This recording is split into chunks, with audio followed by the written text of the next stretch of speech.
سلامونه ستړي مشه وخت مو په خیر پام وکړئ د اران ټي وي یوټیوب چینل څخه د نن ورځې تازه او مهم خبرونو ته. په بلوچستان کې د پاکستاني پوځ او بلوچ جنګیالو ترمنځ خونړۍ نښته شوې ده چې ګڼ شمېر پوځیان وژل شوي دي. د ځایي سرچینو د معلوماتو له مخې د بلوچ ازادۍ غوښتونکو وسلوالو BLA د بلوچستان د کلات په بېلابېلو سیمو کې د پاکستان پوځ پر ځواکونو پراخ بریدونه کړي دي چې په نتیجه کې د پوځ د ځانګړو ځواکونو ISG کمانډو ګڼ شمېر سرتیري وژل شوي دي او د هغوی وسلې او پوځي تجهیزات د بلوچ جنګیالو لاسته ورغلي دي. سرچینې وایي چې نښتې د کلات د شخړې منګی مورګن ګراپ او خیسار په سیمو کې شوي دي. د راپورونو له مخې د جمعې سهار د 5 بجو په شاوخوا کې BLA جنګیالیو د شخړې په سیمه کې پر پوځ برید کړی دی. په دغه برید کې څو سرتیري وژلي دي او وسلې هم ترې نیولې دي. وروسته چې د پوځ د مرستې قافله سیمې ته رسېدلې ده د بلوڅانو له لورې پرې بریدونه شوي دي او اوږده نښته پیل شوې ده.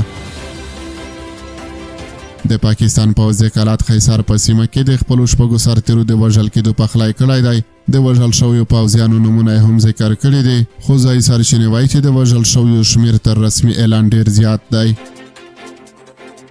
د راپورونو له مخې د نښتې پر مهال د پوځ 3 موټر ویجاړ شوي دي او د کلات په ګرا په سیمه کې د پوځ پر یوې پوستې د راسات پر موټر او د اوبه وړلو پر یو ټانکر هم بریدونه ترسره شوي دي. د ورځې تر پایه جګړه روانه وه. پوځیانو د چورلکو او توپچې په وسیله بریدونه کړي دي خو ځایي سرچینې وایي چې یوه چورلکه هم زیانمنه شوې ده. سرچینې زیاتوي چې د جګړې له سیمې څخه د 5 امبولانسونو له لارې د وژل شویو پوځیانو مړي نن سهار کوټې ته انتقال شوي دي خو د پوځ ځواکونه لا هم د نورو مړو د لټون هڅه کوي. د وروستیو معلوماتو له مخې یو شمېر پاکستاني پوځیان لا هم په غرنیو دارو کې محاصره شوي دي. او وروستۍ خبر ده چې افغان ملي تجار د افغانستان فوټسال ملي لوبډلې ته 1 میلیون افغانۍ جایزه اعلان کړه. میرویس عزیزي چې د افغانستان له ملي سوداګرو د 1 میلیون افغانۍ د فوټسال د 12 کلونو ملي لوبډلې لوبغاړو ته د جایزې په توګه ټاکلي دي. نوموړي د دغه کار موخه د فوټسال ملي لوبډلې د لوبغاړو تشویق بللی او د هغوی بریې په آسیایي سیالیو کې د افغانستان خلکو ته مبارکي ویلې ده.